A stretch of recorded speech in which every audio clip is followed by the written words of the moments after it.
Here is what I eat in a day to lose body fat for summer. I am near the end of my phase now and 9 kilos down. So started off the morning with a coffee as usual.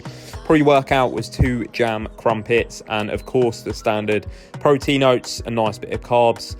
Throughout my workout, I sipped on this flavoured water. This flavour was unbelievable. Cajun chicken stir fry was post-workout. Little snack, yoghurt, berries and a fibre 1 bar. Then for dinner, I had lean mince, potato and broccoli. And then I finished off the day with an Aldi protein mousse.